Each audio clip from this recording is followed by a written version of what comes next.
ఓట్లు మావే సీట్లు మావే అంటూ హాలియాలో మాట్లాడుతున్న తీన్మార్ మల్లన్న రాజ్యాధికారమే బీసీల లక్ష్యం, మేమెంతో మాకంతా అనే నినాదంతో ఉద్యమించాలి, మొల్ల విగ్రహ ఏర్పాటును అడ్డుకోవడం అమానుషం, నల్లగొండ జిల్లాలో అగ్రవర్ణాల పెత్తనం, రాహుల్ మాటలకు రాష్ట్రంలో పరిస్థితులకు పొంతన లేదంటూ తీన్మార్ మల్లన్న. ఈయన ప్రయత్నం గొప్పదే కావచ్చు, చేస్తే తప్పేం లేదు. ఇందాకనే మనం మాట్లాడుకున్నాం, అగ్రవర్ణాలు మన కోసం మాట్లాడడం ఏంది, మనమే కదా మాట్లాడుకొని మనమే కదా రాజ్యాధికారం వైపు పోవాలని చెప్పి అంటున్నాం కదా. సో ఆయన ప్రయత్నం కరెక్టే.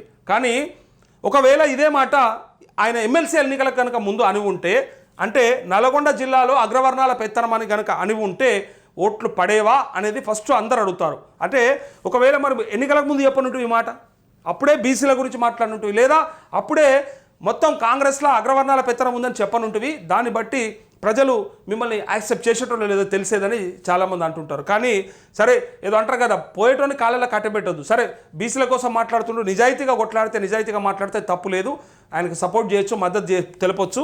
ఆయన చెప్పే మాటలు కూడా ఎట్లుంటాయంటే, ఆనాడు నేను ఏదో ఒక గాడిదనైతే ఎక్కి పోవాలి కదా అంటాడు. ఏ దాన్ని తీసుకున్నా గాడిద అనుకుంటాడు. ఇప్పుడు మారిన పార్టీలు అన్ని పేర్లు కూడా ఏదో ఒక గాడిదని పట్టుకొని గుర్రం నెక్కాలి కదా, నెక్స్ట్ ప్రయత్నం చేసుకోవాలి కదా అంటాడు. సరే, ఇలా కాంగ్రెస్ మరి గాడిద అనుకొని ఆలోచన చేసి మరి ఇలా అక్కడ ఉన్నటువంటి నాయకులని ఈ మాటలు అన్నాడా ఏందా అనేది మీ అందరికీ అర్థమైపోయింది, క్లియర్గా తెలిసిపోతూ ఉంటుంది.